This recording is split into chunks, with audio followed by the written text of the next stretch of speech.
seems was never fair. I'd rather be this starving artist, experience life now at its farthest. One blue sky, we are under, torn and shred now, ripped asunder. The politics, war and famine. I thank God I'm still here jamming. So, we begin the episode by watching as they're traveling to another reality or an alternate or parallel universe.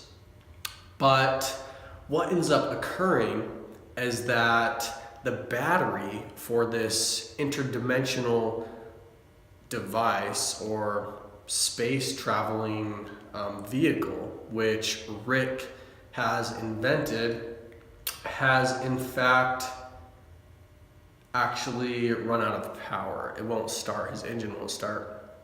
And so he goes into the battery, and what we find is that he's scaling down into another dimension. And this concept actually goes way far back. This isn't necessarily a new concept. This is something I remember learning about, where ancient philosophers, in particular of Greece, used to believe, and this belief itself really hasn't died out. It's merely just, become something which people think is new, but the concept itself is very old, where they believe that there is an eternal introspective nature to reality and an eternal externally expanding nature to reality as well. And this has to do with dimensions of things. Like, for example, you have individual bodies, and you yourself are an individual body. But you yourself are made up of a multi-dimensional reality, all the way down to the atomic scale. And this breaks down into organs, and then organs are made up by certain types of tissues, and then the tissues themselves are made up by differing forms of cells, and then the cells are made up, of certain molecules, and then the molecules themselves are made up of atoms. And this concept is actually something which I said before is very old. This isn't necessarily like a new thing. People like to believe that this is something that us in the 21st century have just stumbled upon, when in reality this is a concept which has been explored pretty much since people could explore concepts themselves.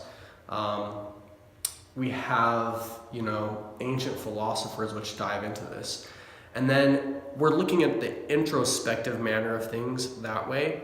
However, people like to look at also kind of like the expansive, and also kind of like the growing expanse of this dimensionality as well. For example, we have individuals, and then above the individual we have groups of individuals, and then groups of individuals form communities, and then communities form all these superseding platforms of dimensionalities, which in a sense house a consciousness and a will of their own, as the consciousness and will of that which makes it up defines their will. It defines the will of the entire organism. And then we find we have a superorganism on our hands. And so this concept of, kind of like reverse introspection and kind of external growth of dimensions is something which has been explored throughout history quite often. So now getting back to the actual show itself, what we find is that Rick has actually created a universe within his own, which powers his universe, allowing him to live a luxurious lifestyle, while these intelligent beings are kept just intelligent enough to power Rick's life. Now, I'm going to actually parable this into a way which may be further understood to how this actually is an occurring reality in our reality today. So, for example, when you're watching the episode, he goes into an explanation of how they actually created this space. He created a vacuum so that it could be separate from the space outside of it.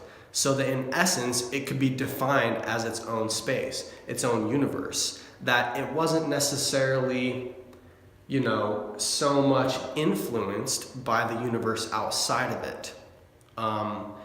And it was, in a sense, its own thing. So now what we are watching itself is actually the description of what's been going on here. So the TV show itself, Rick and Morty, is exactly this. The creators of the show have literally separated themselves from the rest of the world, and they've actually created a new space within the space that they themselves are from.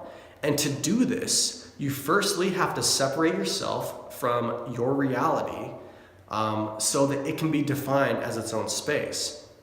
What defines Rick and Morty? It's like there are many different songs, and each of these songs within our own world and reality have verses. But for them to be defined as their own verse, they first have to defend themselves from all other forms of audio which could interfere with them being something significant in and of themselves. So they literally have to block out everything outside of what they themselves are calling themselves to define themselves. And so, in the television show, we see him going into this huge descriptive sort of ideology of how they created this microverse and a tiny verse and a mini verse, whatever you want to call it. But in a sense, it's actually parodying the fact that the creators of the show have done just that. They've literally separated this universe to some degree from the reality of the grand reality in which we all live, and they've created a universe within the one outside of it. And to do that, you have to pretty much put yourself in a vacuum, like they state, and separate this space from other space so that it can be its own space. But then the whole thing kind of gets a little blown out of proportion, and we find ourselves in a sense of meaninglessness because, we're then diving into the realm of eternal retro and introspection of all things. But in a sense, the creators have created this verse, and they create revenue from the show Rick and Morty itself, which allows them to live a luxurious lifestyle while others are slaving away doing hard labor to generate power and electricity. And there's a reason why, you hear the term currency. And this is a term which is related to monetary value and also in terms of, the physics of electricity. They both contain the word currency because currency is merely a representation of time and energy and power. And the more of this that you have, the more you can use it to actually manipulate your surroundings in a sense by convincing others to do your will by this exchange of currency, which is power. And, in a sense, you're creating slaves with the utilization of this currency, and it can be, quite shocking for some people. And what happens is if they receive a high enough current or, voltage, then what happens is they literally become your slave.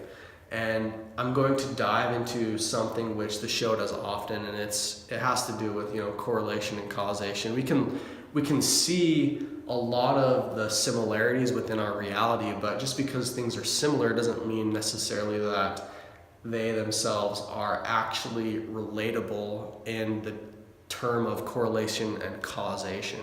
But we can look at the two different terms, and we can say, currency. Well, we have electric current, and there are differing forms of currency. There's alternating current and there's direct current.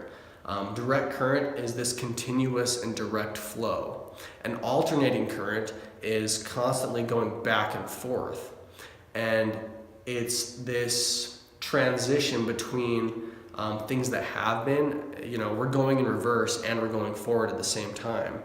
And there's also the parallel between this and how you yourself are emitting electricity. Am I somebody which is constantly going back and forth and forward at times, utilizing a sense of alternating current, and that I'm touching up on things that have been, but they're still applicable, meaning that the currency is still good, because they're ideals which kind of transcend the degradation of time? Or am I myself somebody who's very current and direct and in the moment, and I see a continual straight flow of things rather than constantly going back and forth and citing things that have been? I'm only citing things that are in the moment.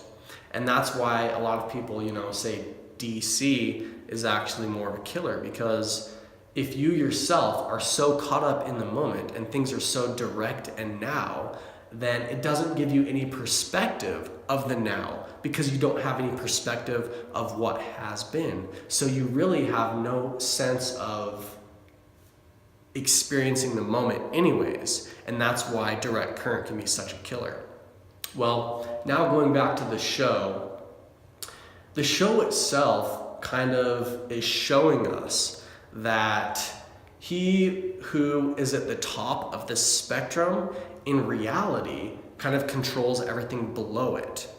And the show is based upon the principles of a multi-dimensional reality, where, there's universes within universes, and there's parallel universes, and it's like this ever expansive three-dimensional reality where there's these constant fluctuating bubbles of universes. Some are constructively interfering with each other, some are deconstructively interfering with each other, some are housed within one another but they grow to constructively interfere, some are deconstructively interfering with what they're housed within, and so they're destroying things internally. But what you have to realize is that then every single thing is then housed within something that has previously been housed within something that has previously been housed within something else. And so it's really just one reality and one universe. And this is what kind of the ancients themselves stumbled upon. And they realized that, there is only one. Because all things themselves are housed within something previous to what it was. And even though there may be parallel songs, right, there are different verses going on, but just like within our own reality, we have multiple different songs. Some of them constructively interfere with each other, and they actually expand upon the same ideologies and principles, and they don't harm each other, and they can coexist at the same time, and they actually expand to become something much larger together than they were alone.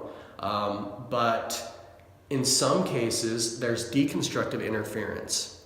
And what happens is we see different verses kind of competing, and they destroy, in a sense, the verse itself. But each of these verses, if we look at it in this analogy of utilization of songs in the analogy, is actually housed within something previously than what it itself houses. So each of these songs, even though they're separate songs going on within our reality today, they're created in one ultimate grand reality. And even though if we look deep enough within each song or verse, what we're going to see is that we're going to find everything itself. And literally, if we expand on this one verse enough, we're going to find everything that is, in a sense, outside of this verse. And so looking at things that way, we're going to see that there really is no separation between things. Now, going back to why Rick is trying to destroy these other verses is because just like within our world today, And politically, people are constantly trying to gain advantage over other people by utilizing this multi-dimensional reality to create this hierarchy of, supersession, so to speak, where as soon as you gain the next level, everything that's below you kind of powers you and you ascend to this next level in the hierarchy. And everybody's kind of competing to be the top of the pyramid. And, Rick himself is at the top of the pyramid, but as soon as the people at the base of the pyramid are no longer working, the pyramid itself is going to crumble. And then we're going to see all these other pyramids coming into play. And what would happen is that maybe one of these other pyramids would grow expansive enough that Rick himself would find himself on now the base layer instead of where he was previously standing, which was at the pinnacle. And this concept goes, far back as well, where we have the ancient pharaohs who themselves were perceived as gods because they themselves would ascend to the peak of the pyramid and they were granted the all-seeing eye. And as soon as they were granted the all-seeing eye, they could literally look and observe the world as though they themselves were above it on another superseding dimension to the one which was below them. And so they would look over the world like it was their game board.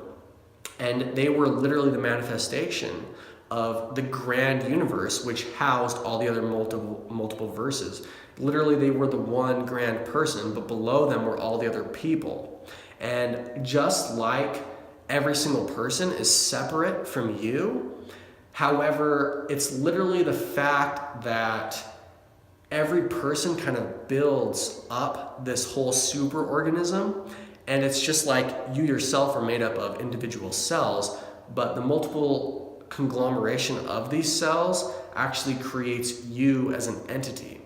And so the pharaohs would ascend to the peak of this pyramid, and they themselves would be the head of this pyramid.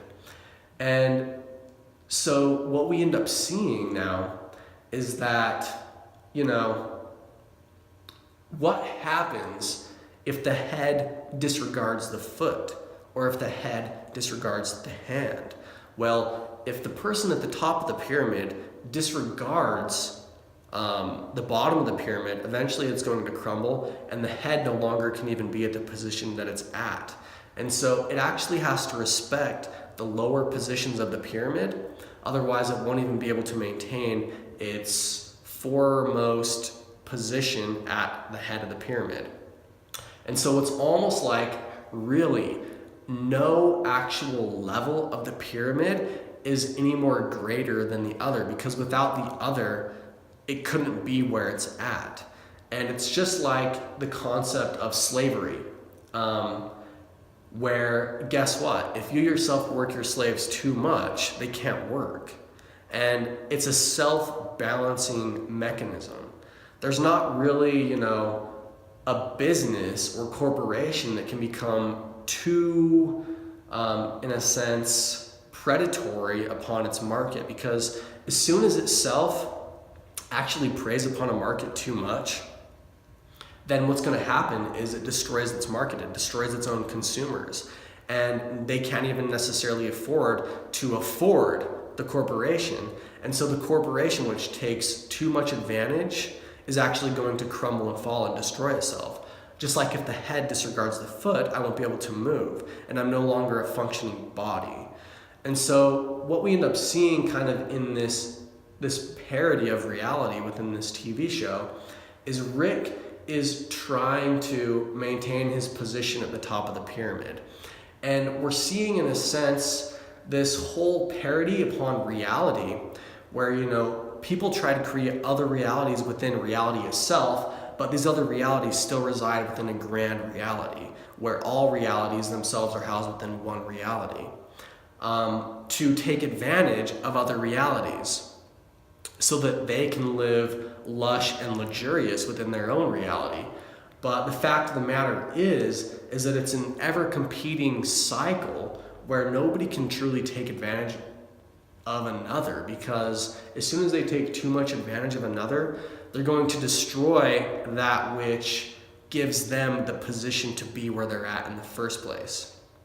And, the show itself is kind of quite interesting because it's always constantly breaking the fact that it's like a cartoon show, and they realize almost that they're in a show.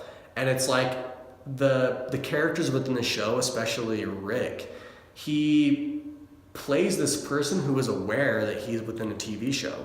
And he's entertaining for the simple fact that he realizes he must be entertaining, otherwise his reality will be destroyed. And he's merely just on the stage. And if he's not, in a sense, pleasing the king, and in this sense the king is us, the audience, then the show will be cut and it will no longer air, and his reality will be destroyed, and it will no longer be a viable place for him to live, and so in this he'll be dead. And so he's constantly playing upon this motion.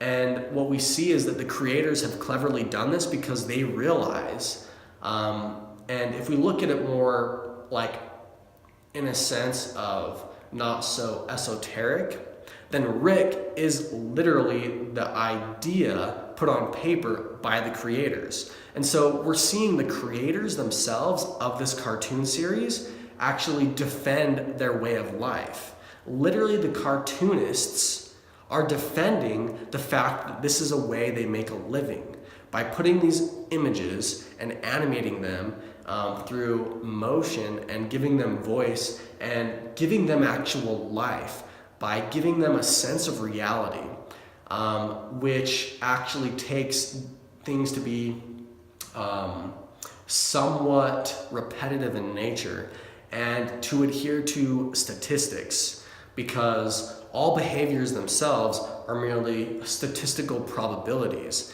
And if we look at the nature of reality and the makeup of it, we assign things with behavioral characteristics. And these behavioral characteristics are merely the statistical probabilities that things will behave this way given the environment at hand.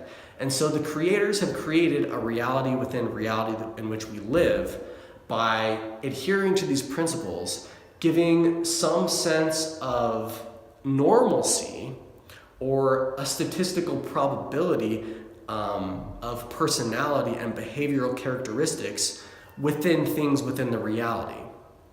And they're defending this reality because they, in a sense, make a living outside of this reality through this reality that they've created, which is, in a sense, below them on another dimension.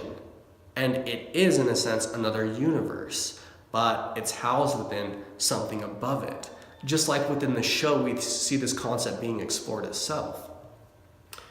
And so the show kind of explores a lot of these things. And it does so in a way almost like when watching Alex Jones talk. Because Alex Jones talks a lot about vampires and demons and an interdimensional war going on between different alien factions.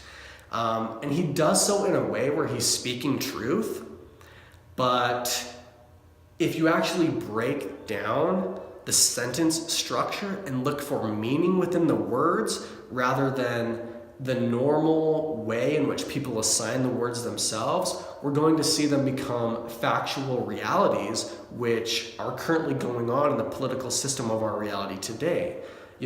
He's talking about vampires on another dimension who are possessed by demonic spirits that are, in a sense, sucking the life force out of people on another dimension. And the story of vampires itself goes back far to ancient times where, vampires are beings which hardly go out in the light because they get sunburned pretty much really easily.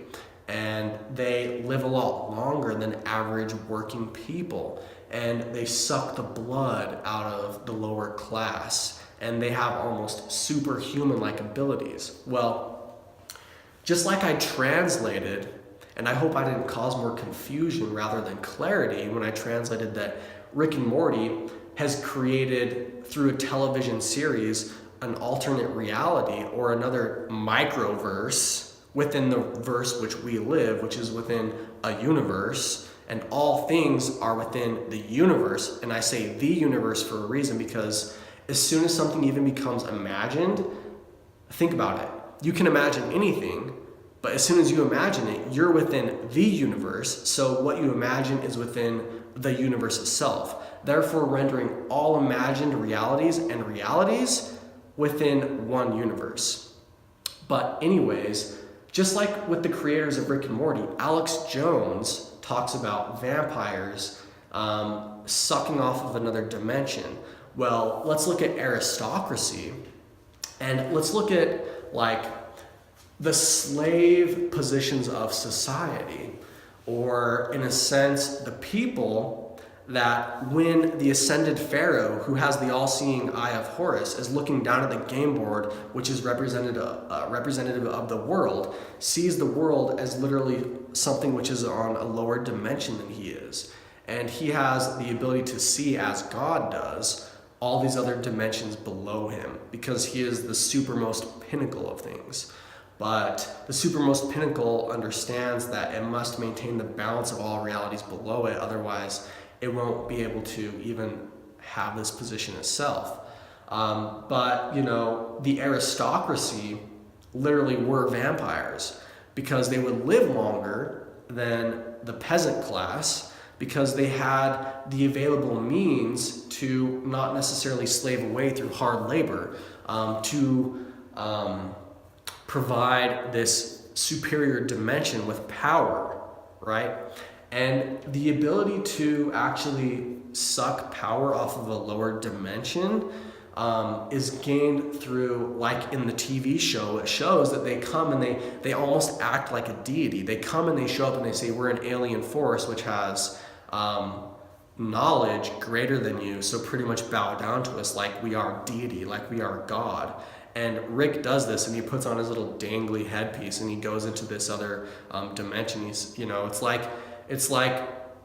the people coming from the European continent over to the Americas, and them saying, Kukul Khan is back, the bearded god, the white bearded god is back, and them kind of like bowing down and saying, welcome back, because they have knowledge greater than we have, so in this way they are God.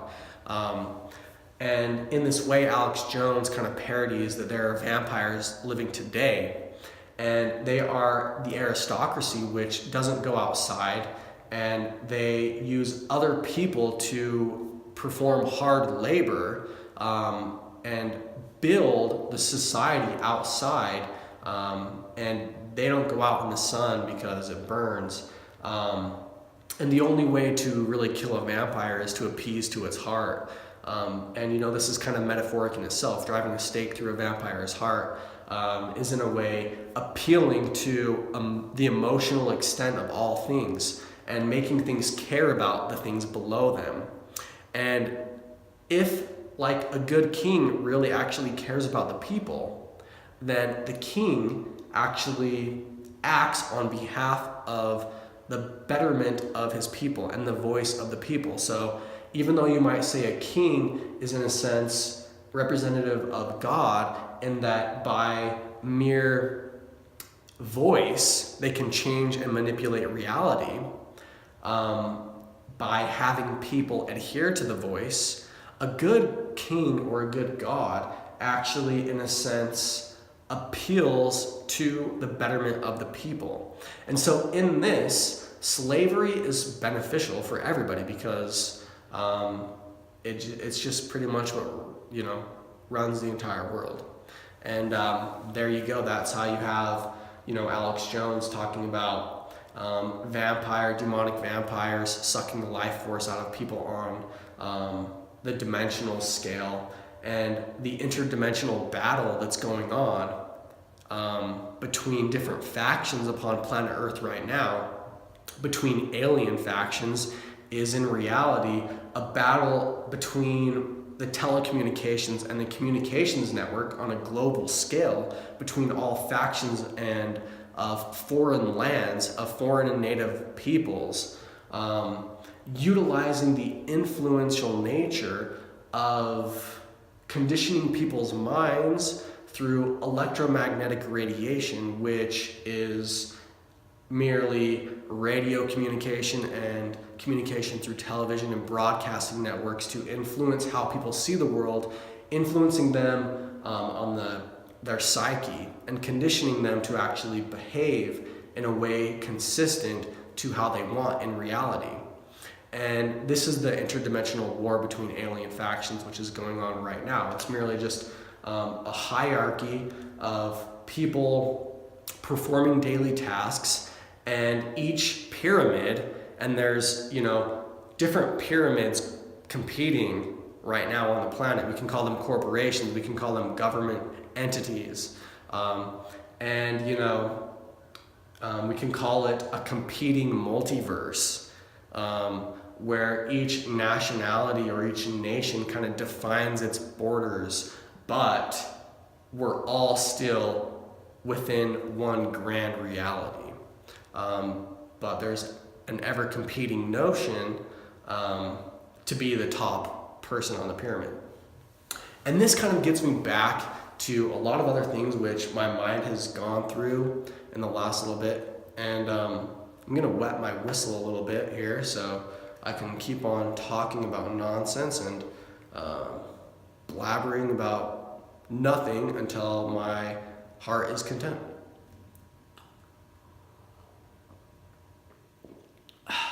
So, I want to talk about how people like to think a lot of things are bigger than themselves, because if things are bigger than themselves, then it gives them purpose. But then at the same time, it's contradictory in nature, because people want things to be all about themselves because it gives them purpose. Because if everything is so grand and expansive, then what purpose do I really have? But if everything really is about my own experience, then what purpose do I really have anyways, because I'm alone? And so there's this ever competing battle going on between looking at things at an expansive nature and introspectively looking at things as though all things are merely for your own beneficial experience, and literally you are the center of the universe. And I kind of want to touch upon the notion as to how ancient people, a lot of people scoff at the notion that ancient people say Earth is the center of the universe. And it's like, you're like, look at those buffoons. Like, do they not know that we're like at a heliocentric galaxy? And how could all reality merely be reflected outside from planet Earth? How is Earth the center of all that is, type of thing? And it's like, it really has to do a lot with perspective. If you go around life in your reality thinking that you are this small, insignificant piece of, space dust floating around through the ever vast nature of space itself, then you are. Because as soon as you believe that, you consciously and subconsciously act upon your beliefs. And so your beliefs are going to reflect the reality which you believe to be. And reality is something which can be manipulated by beliefs. Because as soon as I believe something strong enough, then I act on my belief and I can actually manipulate reality. And if I have enough power or currency, I can influence reality itself. And I can actually change or alter the nature of the world. And I can actually change the world from something what it once was to my vision that I have within, and it's merely a concept, to a material reality outside of myself. And that's seeing myself as something which is all powerful rather than something which is insignificant. And a lot of ancient people actually believed that, for example, if I merely go off into space and I see the universe as something which is ever expanding, then from whatever point I'm at, The universe is at an equal distance, meaning its borders are at an equal distance everywhere around me because it's infinitely expanding, right? And so no matter which way I look off into, it's infinitely expanding. So in reality, wherever I'm at in space literally is the center of all that is. And so you yourself are the center of all that is. And so ancient people looked at this notion, and people that we think of today, they're like, oh, look at us, we have nuclear bombs and a microwave, right? But the fact of the matter is that these ancient philosophers understood this notion. And so what they say is that Earth is the center of the universe.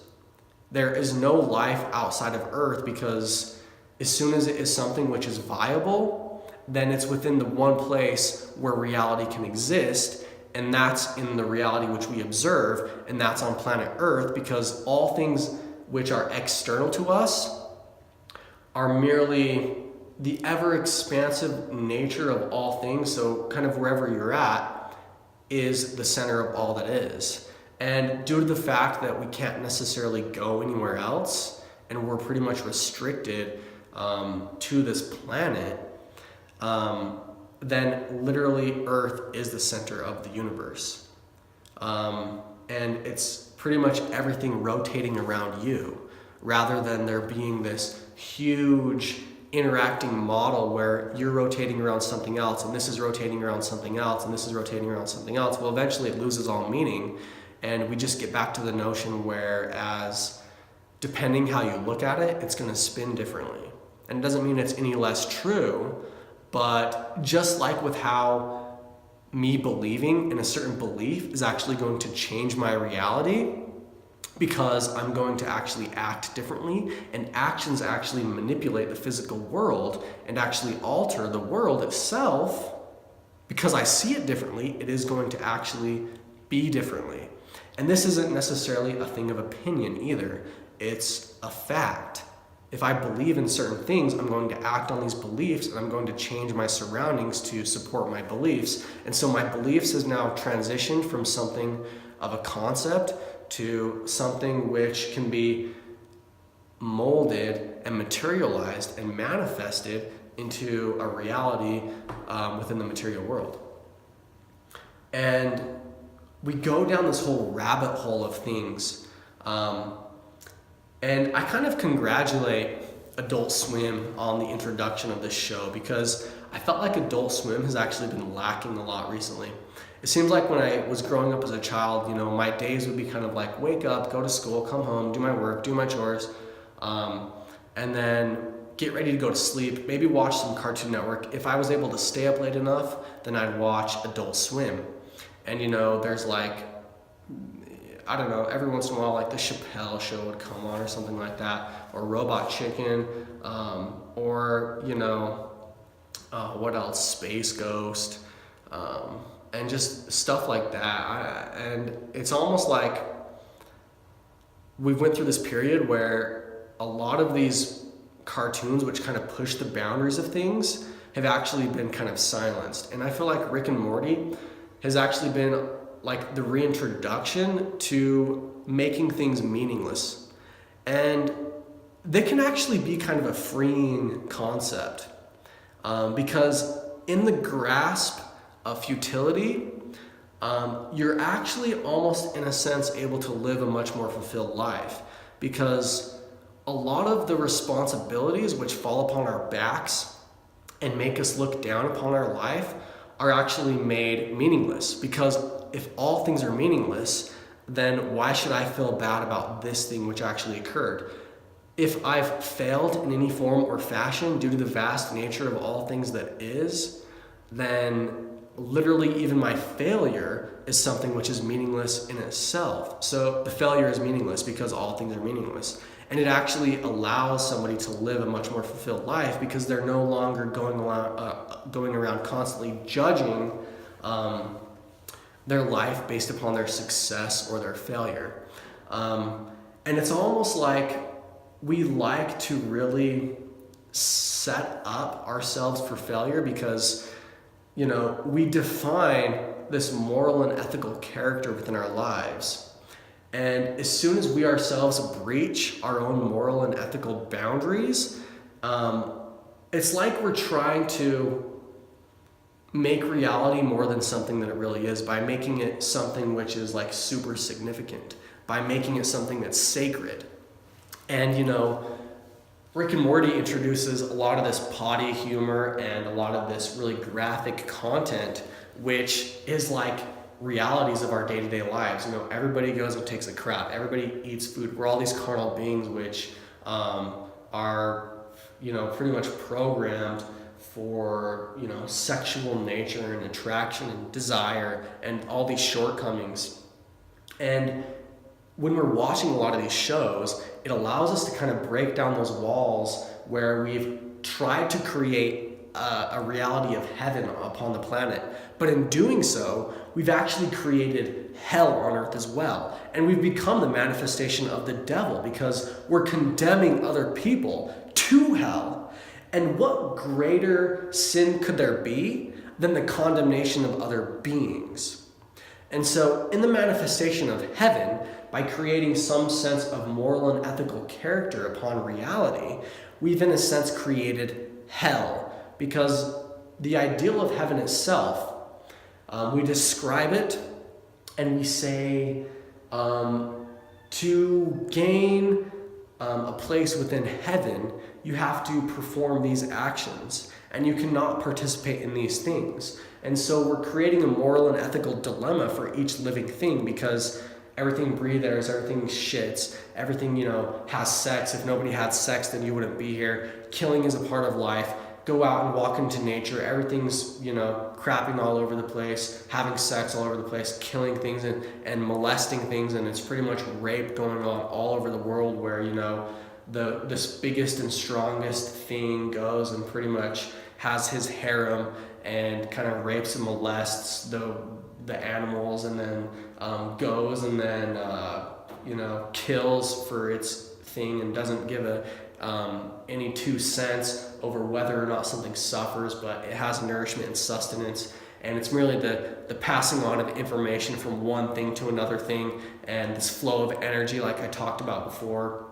And everything's dirty and gross, and so we try to separate ourselves from this and drive through sleek metallic space traveling vehicles, finding ourselves in different locations of time in different realities and all this different stuff to tell ourselves that we're kind of above it all. But the fact of the matter is we're just another piece of the puzzle within this whole thing.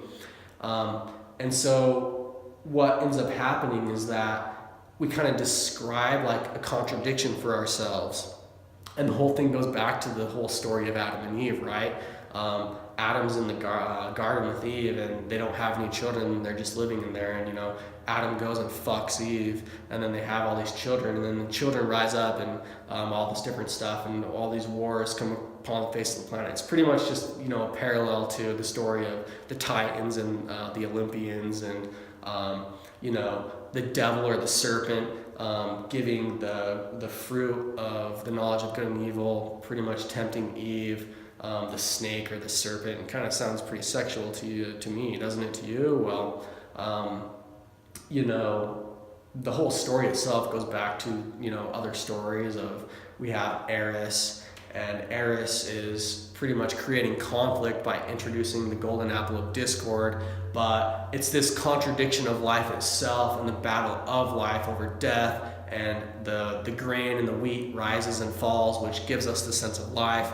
And out of this chaotic mess of all things comes the ultimate perfection of all things.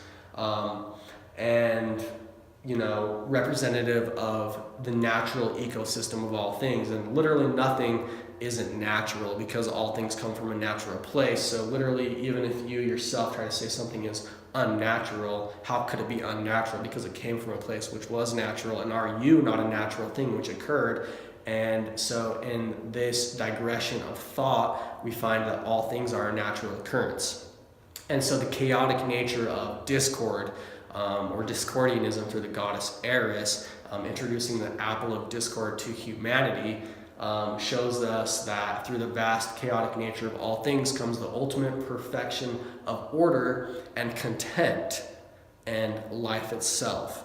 And the tree of life can then grow and become this entirely beautiful painting and picture in which we can experience all these different vast pieces of the puzzle, which when we look at from the grand scheme of things, gives us our concept of reality and of life. I'm going to take another drink here, but and this concept is explored in another episode of Rick and Morty. And it's the episode where we have the character Mr. Poopy Butthole, where they come to a realization that, kind of what's real. And they have like this crisis, well, like, am I real? Blah, blah, blah, blah, whatever. And like I said, it can be these shows can be almost soothing in a sense, at the same time that for a lot of people they're terrifying, because if things are literally like so questionable, then why question anything at all? Why not just accept everything for what it is? Whether it's dream or reality, just experience where you're at, go upon what you remember and what you know to influence where it is you're going, and to have some sense of location in the now. And literally just deal with the circumstances because looking at the grand nature of this whole multifaceted, complex thing, which was previously simple, and we've just merely complexified simplicity for the sake of euphoric experience, what we find is that it can be soothing, because if all things are literally that questionable, then why not just live in the matrix as a happy, individual? Why try and break out of it? Because if we're constantly seeing these boxes around our reality, as soon as we break out of one box, we're just going to find ourselves in another box. As soon as we break out of the matrix, we're just going to be in another matrix. So why not just sit back and just be like, it's futile? And then just from this notion, you can actually then enjoy everything for what it really is, because you're no longer feeling as though everything is so significant. And so, like I said, it can be kind of soothing and terrifying at the same time, because it's soothing in the sense that it's like, I can't fail because it's all already a failure. So why even try to succeed? And in this, everything is a success. It doesn't matter what it is, it's a success, because we've just pretty much destroyed the differentiation between success and failure, and just allowed ourselves to just be, rather than trying to judge our own character and judge reality and judge the reality which we find ourselves in. We're allowed to just now experience reality. And another concept is explored in the episode of Mr. Poopy Butthole, because they come to the realization within this episode that all things which don't have the ability to implant negative experiences are the alien parasite. And then what we find out is that at the very end of the episode, they kill Mr. Poopy Butthole because they can't think of a single negative thing about him. And what they're parodying here is that the people themselves demand perfection, but they hate perfection at the same point in time, because if literally all things were in perfect order, then, it's like we're just walking around as these like machine robots that literally, in the sense that we've become such a perfect, ordered, structured thing, literally things themselves have lost meaning, and no longer are we able to even experience the concept of perfection because it's perfect. And we're just merely artificial machines going about like this. And the fact of the matter is that people don't want that either. And so we're, again, finding, and I've talked previously about these constant battles going on in life and in reality. And here's another one of them. The people demand perfection but hate it as soon as it becomes a reality. And so this concept, I think, is explored in the episode of where Mr. Poopy Butthole is featured, because what we see is that he's killed off because he represents the ideal. But the fact of the matter is that as soon as the ideal is reached, it's no longer something which we strive for because we can't experience it. As soon as we're in the experience of it, we no longer can actually experience the ability to strive for anything greater, and so we lose experience itself. And that's why you hear all the time people saying, I'm imperfectly perfect. And honestly, it's just this stupid platitude, and it's so cliche to hear, but it's true.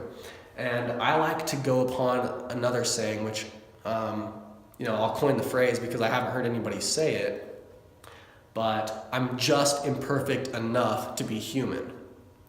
Because, looking it through the glass window into reality itself, if there are no cracks in the glass, then the light can only be one thing.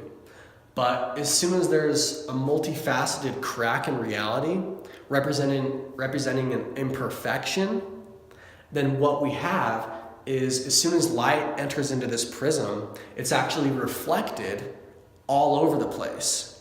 And then we're able to experience much more than if there was only literally one thing. And this goes into the concept of looking at the multiple nature of things rather than like the connected nature of all things. In looking at the difference of everything and experiencing and enjoying the difference in all things rather than the unifying concept which connects us all, we're able to then experience much more because we're allowing there to be much more than just ourselves. And if we allow there to be much more than just ourselves, life itself becomes something which can be experienced on a much greater level than if we literally are the manifestation of all that will ever be, which is another thing in and of itself. Because all things, just like the dimensional reality explored within the television show, come from something greater than itself, then literally the life force which powers you came from somewhere else. And the life force which powers all things came from somewhere else. And so in this unifying concept, literally nothing is separate. And everything is literally the manifested reality of this one thing experiencing and going down different branches of other things, giving us the biodiversity of life. But then if we retro digress back to the initial point of all things, then literally it's the same thing, just experiencing different pathways or locations or dimensions or realities or universes or literally times, because time itself literally is another position in the universe. And as soon as you realize that, you're going to see that it's just one thing experiencing different times, which, then you get into the spiritual nature of all things, and literally all things become the manifestation of God. And then we get into ancient philosophies, and that's all spiritual texts are. And the type of glasses that you want to look at the world through, and let's say that you took a book and you cut holes through this book, and you read through this book, and then you put this book over your face, and these represented the glasses in which you see the world that you see. And by us looking through different books and taking them to heart and allowing them to affect our psychology, we're going to actually see different realities. In a lot of ways, it's not necessarily that one is incorrect. It just allows us to see things spinning in a different direction when really there's neither side is really more correct than the other. And so, then we traverse down this whole pathway of, back to God and or back to free will, or back to order, or back to chaos. Literally back to the fact of me being something which can experience other things based upon the fact that other things exist. And so it's almost, in a sense, you've got to take pity on a lot of things that you see in horrible locations. and in horrible circumstances and in horrible positions, because, as soon as you're witnessing something with your eyes, it's almost like you yourself are experiencing it. And so can you not have any sense of empathy for something which itself is reacting to the environment? Because literally this thing comes from the same place that you do, and so in a sense it's almost like it's you experiencing what they're going through. So have some compassion, have some pity on all these other things, because in a sense it's you that's going through it. So the only way to truly help your position out is by helping other people in less than desirable situations than you yourself find yourself in, because it's literally the manifestation of you going through these less than desirable experiences. So by not helping other people out in less than desirable situations, you're literally just not helping yourself out from less desirable situations. Because as soon as they enter into our field of vision, they literally, in a sense, interact with us through our makeup, so that in a sense it's almost like we ourselves are experiencing what we're seeing. And I'm going to leave you with that. And I hope you enjoyed my rant, which I tried to keep relevant to one mainstream idea, but at the same point in time, touch off on different parallels, or tangents of ideas, kind of things that hit the slope, so to speak, or the curve upon where we're talking about, but then, they kind of go off into space, but then keeping it along the same cycle, and then coming back to where we were previously without going too far off in another direction. So I hope you enjoyed this video. Check out my channel. Like it if you liked it. Subscribe if you want to, see possible further videos of me uploading just whatever.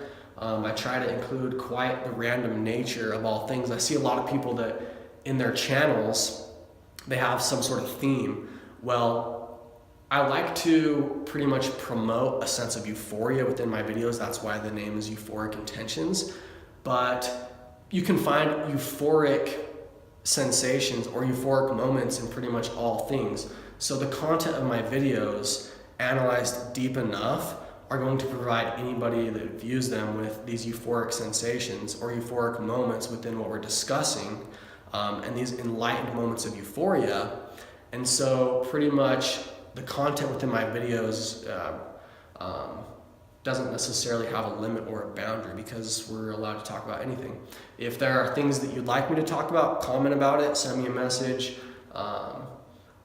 We'll see where this channel goes, if I can get any subscribers or anything. As of this date right now, I think I have 16 subscribers.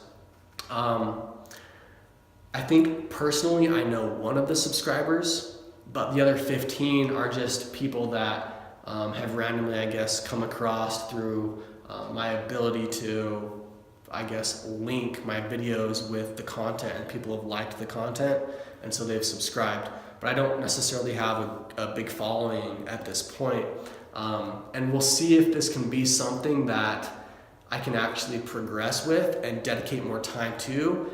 And in the ability of me being able to do that, I feel like the videos will just get better and better and better, because I'll be able to dedicate more time. Right now, a lot of these videos are pretty much, like the sideshow, the puppet show of my life, because I have to do a lot of other menial things on a daily basis.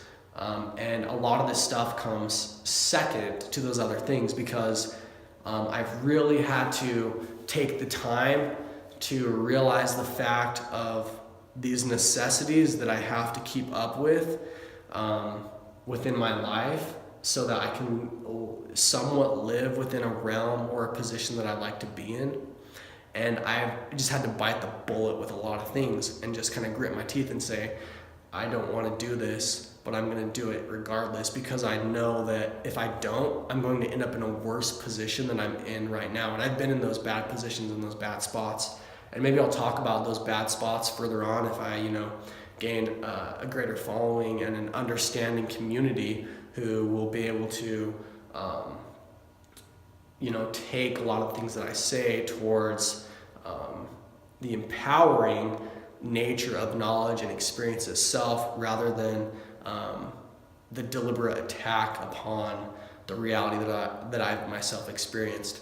And so, anyways, we're all trying to ascend the top of the pyramid, and it's like some game show where there's all these different obstacles, and we're a bunch of players within this reality trying to ascend to the throne so that we can, command the legions below us. And life is this constantly evolving thing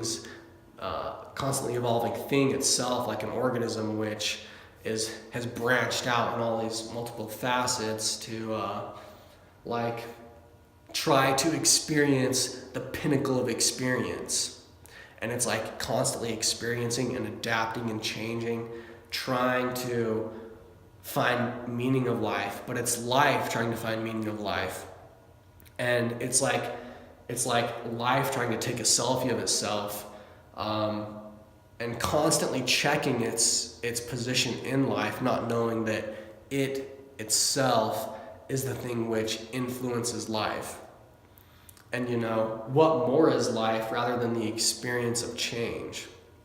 And if literally I had all things right now at my beck and call, then maybe it wouldn't necessarily be much of a living reality for me, because the dream itself would already be fulfilled. And so then, I wouldn't necessarily be striving to better my position. And it's just like, without the fact that, whatever, anyways, I'm going to end it right there, because if you can't tell, I can just go on and on and on.